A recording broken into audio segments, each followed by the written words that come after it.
Time for a Talltale short. Part 1. The Reluctant Voyager. Amara slammed her sketchbook shut, her charcoal-streaked fingers leaving smudges on the crisp white pages. She glared at the packed bags by the door. "I still don't understand why we have to do this now," she exclaimed, her voice echoing through the old wooden house. Her younger brother, Finn, smirked from across the room. "Because, dear sister, some of us actually like adventures." His words were dripping with mockery. Their mother, with her long, flowing auburn hair, sighed deeply. "Amara, the world doesn't revolve around your art projects. This is an opportunity for us to bond as a family." The statement was met with an exaggerated eye roll. "Oh, joy. A summer trapped in a car with Finn? What could be better?" Before the bickering could escalate further, their father intervened, his deep voice tinged with authority. "Enough. The journey starts tomorrow at dawn, whether you like it or not." That night, as the first stars pierced the indigo canopy of the sky, Amara lay on her bed, staring at the ornate ceiling fan. Its rhythmic hum was almost hypnotic, lulling her into a restless slumber filled with dreams of vast landscapes, shimmering lakes, and mysterious ruins. Part 2. The Whispering Woods. The family's old station wagon rumbled along an ancient forest path, the canopy overhead so dense that it was hard to tell if it was day or night. The air was thick with the scent of pine and moss, and every so often a golden ray of sunlight would pierce through, casting dappled patterns on the forest floor. Amara's mood hadn't improved. She had her headphones on, trying to drown out the world. But the enchanting beauty of the whispering woods couldn't be ignored for long. Trees, older than time itself, stood guard on either side of the road, their gnarled roots intertwined like lovers' hands. Suddenly, the car jerked to a stop. Finn pointed excitedly to a clearing where a crystal-clear stream danced merrily over pebbles. Its gentle song seemed to beckon them closer. Without a word, Amara stepped out, drawn to the water's edge. She knelt, her fingers brushing the cool surface. As ripples spread outward, the reflection shifted, revealing an ethereal vision of a grand castle in ruins, its tall towers bathed in moonlight. The sight left her breathless. "It's said that the whispering woods show glimpses of the past," their mother whispered, joining Amara by the stream. "Each reflection tells a tale, waiting to be discovered." With Finn eagerly listening in, Amara started to sketch the castle, her hand moving with newfound purpose. The family watched in silence, drawn together by the magic of the moment. Part 3. The Town of Luminalia. The next destination was Luminalia, a bustling town nestled at the foot of the starlit mountains. Streets paved with cobblestones echoed with the laughter of children and the chime of bells. Market stalls overflowed with exotic fruits, sparkling gemstones, and handcrafted trinkets. Amara felt a tug on her sleeve. It was Finn, pointing to a puppet show. The siblings watched, entranced, as wooden figures danced and dueled, telling tales of legendary heroes. That evening, as they sat in a cozy inn, feasting on honeyed pastries and sipping spiced cider, Amara felt a warmth she hadn't experienced in a long time.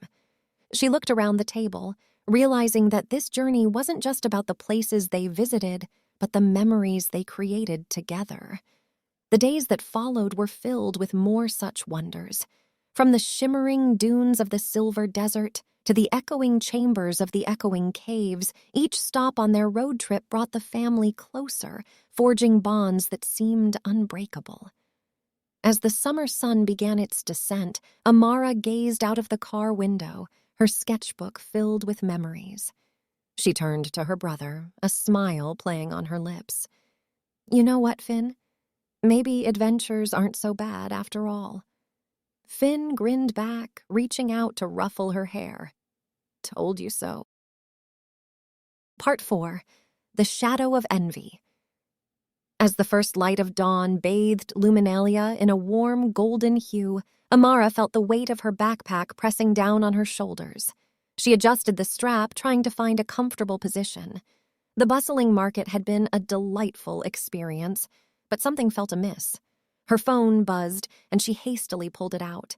A picture flashed on the screen. Her best friend, Lydia, surrounded by other friends at a local art exhibition. The caption read, "Wish you were here, Amara. Your artwork would have been a hit." The pang of envy was sharp and immediate. She had been looking forward to that exhibition for months, and here she was, miles away from home, missing out on the very thing she loved. The vibrant colors of Luminalia seemed to fade, replaced by a gray hue of disappointment. Amara's parents noticed the change in her demeanor, but she brushed off their concerns with a curt, "I'm fine," but the day's joy was overshadowed by her longing to be elsewhere. Part 5. The Unraveling Road. The family had barely made it out of Luminalia when disaster struck. A loud pop echoed and the car swerved dangerously. Their father managed to bring the station wagon to a juddering stop. A flat tire. Amara's frustration bubbled over. "This is just perfect," she exclaimed, jumping out of the car and heading towards the woods. "I knew this trip was a bad idea." Finn tried to call out to her, but she was already disappearing into the dense foliage. The forest seemed to close in around her, the sounds of birds and rustling leaves a stark contrast to the turmoil in her heart. Suddenly, a low growl rumbled through the air. Amara froze. Standing before her, its massive form blocking out the sunlight, was a bear. Its deep-set eyes regarded her with a mixture of curiosity and caution. Fear gripped Amara's heart. "Amara!" Her father's voice echoed through the trees, followed by the rest of her family. Finn, holding a bright lantern, stepped forward, the light making the bear squint. The massive creature hesitated, then slowly retreated, disappearing into the shadows. Amara's mother rushed forward, wrapping her arms around her daughter, tears welling in her eyes. "Are you all right?" she whispered, her voice trembling. The encounter with the bear had shaken Amara, but more than the fear, she felt a deep sense of gratitude for her family's timely intervention. She realized, perhaps for the first time, how much they truly cared for her. Part 6. The Artist's Refuge. The final leg of their journey took them to a secluded cabin, nestled in a grove of silver birches. Amara's curiosity was piqued as they approached the wooden door. Her mother smiled mysteriously. "We have one last surprise for you." The door opened to reveal an elderly woman with twinkling blue eyes and silver hair cascading down her back. "Welcome," she said, her voice as soft as a whispering breeze. "I am Alara, the artist of the Enchanted Woods." Amara's eyes widened in recognition. Alara was a renowned artist, known for her ethereal landscapes and intricate sketches of magical creatures. The walls of the cabin were adorned with breathtaking artwork, each piece telling a unique story.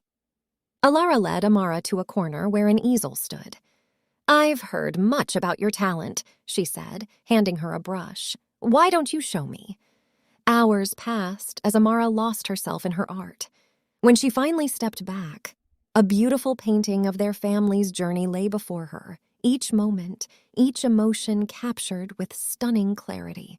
As the family prepared to leave, Alara whispered something in Amara's ear. The words were simple yet profound.